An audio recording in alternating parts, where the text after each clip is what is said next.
Please let's give a warm welcome to Helena. Thank you. So, first of all, Anita, thank you for inviting me to speak to such an important group of supporters. As you know, my name is Helena Kirk, and I would love to share my story with you and ask for your help with something that I think all Canadians would want to support, and I think all parties should agree on. Oh, sorry. I'm 12 right now, but when I was 3.5 years old, I was diagnosed with leukemia and underwent 841 days of chemotherapy at Sick Kids in Toronto. I have my bravery beads to show you. I get 1 bead for each procedure I endure at the hospital. I have over 650 beads, and I'm still counting since I still go to Sick Kids for leukemia follow-up care. That was my story. I want to introduce you to Julie, who will share her story. Yeah. Zwar. Hi, everybody. Sneak over. So it's not actually my story, it's my daughter Lily's story. I want to introduce Lily, but then I think I'm actually going to hand her off to my husband so that I can focus a little bit more. But this is Lily, everybody. Lily was born last June at the Queens by Carleton Hospital, just around the corner. And when she was 4 months old, we just had a feeling that something wasn't quite right. And they actually found a brain tumor. And they found it's kind of deep in the middle of her brain. And it was about the size of one of those like large green grapes. Well, we had a biopsy and put her on chemotherapy. And nothing was working. She ended up having to have a major surgery, which involves significant risks, just where the tumor is. And she had a stroke during that surgery and lost all the strength and movement on the right side of her body. And then we started a different chemotherapy protocol. That one failed as well. And she had another surgery, and we were at risk now of having a stroke on the other side, and she would not be able to move any of her limbs. Thankfully, that surgery went really smoothly, didn't quite yield the results that we wanted. And we were at the point of talking to the doctors of how long are we actually going to continue treatment with our daughter, because she was just suffering. You know, the chemotherapy was making her very sick. The surgeries were 20-hour-long surgeries. She's had 7 surgeries in total. And thankfully, our oncologist got us a brand new drug. No one at Chio had ever taken it before. And within a couple days of it starting, Lily was eating for the first time in months. Lily was smiling, Lily was laughing. And after close to 6 months of living at Chio, we got discharged 2 weeks ago. Yay. She's doing pretty good. And it was around that same time that I ended up coming across Helena's story, and Helena's going to tell you a little bit more about what she's trying to accomplish. But if it isn't for new drugs and new research, it's saving kids' lives. It's this brand new drug that we're actually still stuck in red tape, but we had an interim way around to get her access to it. We ended up just buying it privately. But it saved Lily's life. So I'm going to give back to Helena. Thank you, everybody. Thanks, Julie.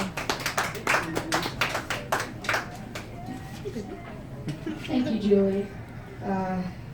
It's amazing. Lily, I know you can't understand me, but you are one awesome kid. Mm-hmm. We're not alone, as you can imagine. We have many friends that have cancer too. This is my best friend, Jaden. She had relapsed for the 8th time and entered her 9th fight. She had her 8th major brain surgery in September, and sadly in January, the clinical trial that might have saved her life came too late, and she was offered palliative care instead. She passed away last month, three weeks after her 15th birthday.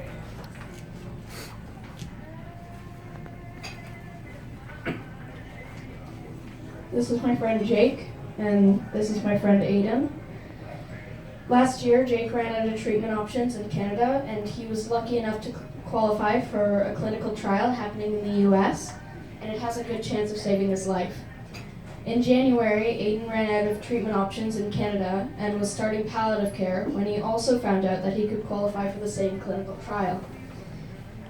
Aiden's family can't find $50,000 for the first 6 months of the trial to send Aiden to the States, though. He's been waiting for any treatment options offered through Sick Kids now for 4 months, all the while his tumor is still growing. Jake's dad is a firefighter, and that community rallied behind Jake to find the $50,000 he needed to start the trial, and he started it.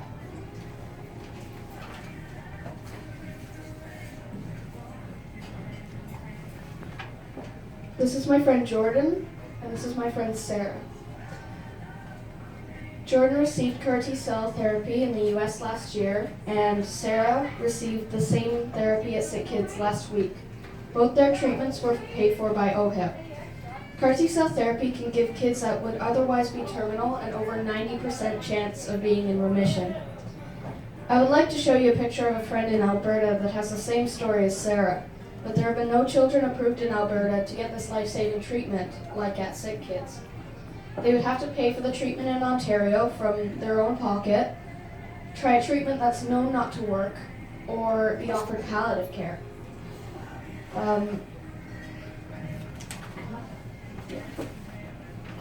This is my friend Emma, who had the same cancer as Terry Fox. She received the same treatments Terry did almost 40 years ago. I had one of those drugs too, methotrexate, and I can tell you the effects on my body were terrible. In fact, in the last 34 years, there have only been 2 treatments approved by Health Canada for cancer kids. Hi.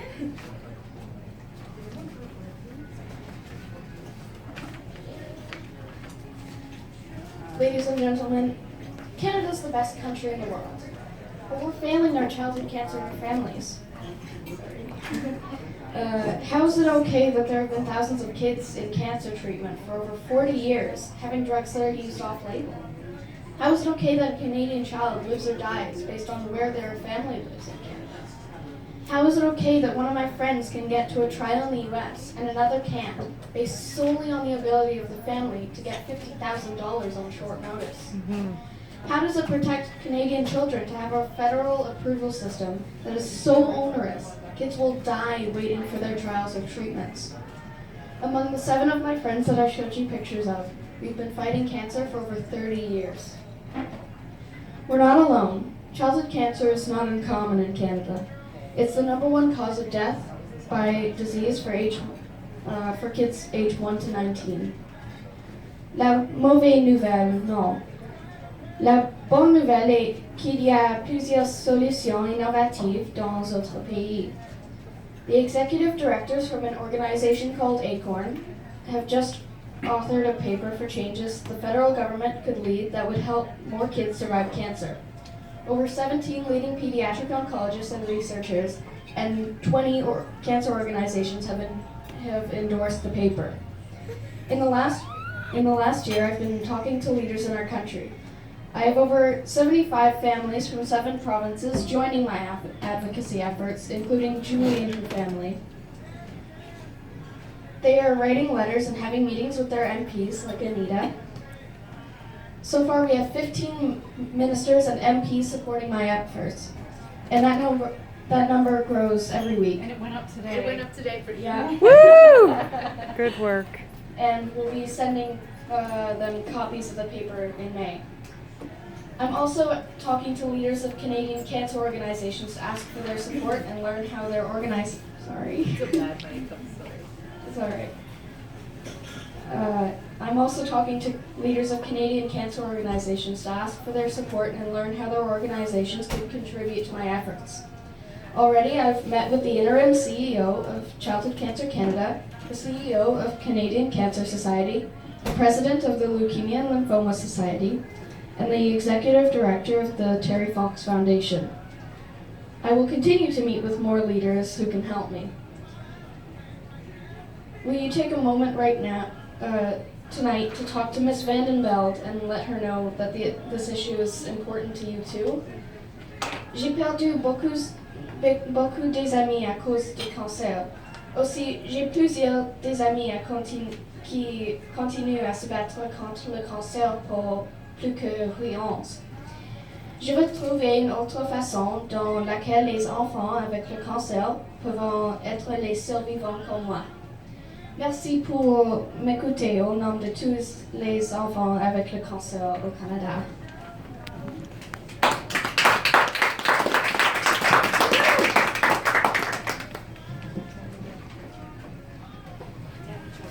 Thank you so very, very much. Anita, would you like to say? Yeah, I just wanted to say that earlier today, we had Helena come to the All-Party Women's Caucus. I had organized to have her come and speak because to me it was very, very important that this not be a partisan issue, that this be something that is motivating members of parliament from across the spectrum. And I can tell you that you moved every single one of us in that room. I have had members of parliament coming to me over the last couple of days saying that they had had a chance to meet with Helena, and I think that if there is the possibility of one person making a difference, you are proving that it is possible. I can promise you, we had a number of people making suggestions in terms of what we can do legislatively at the federal level. I can promise you that you have a champion in me. And I can promise you that I'm not alone, and every person you talk to is behind you. It is proof that when you have citizens and when you have families that are speaking up and coming forward at one of the most difficult times in your lives, but when you do that, you can put an issue onto the agenda. There are things that you've told me that I did not know. And I think most members of parliament and legislators don't know. And once we know, it is on us, it's our responsibility. I have an incredible privilege of being in a position where when I can hear a story like that, I can do a lot more than cry. I can do something, and I'm gonna do something. So thank you. Ooh. Thanks, Helena.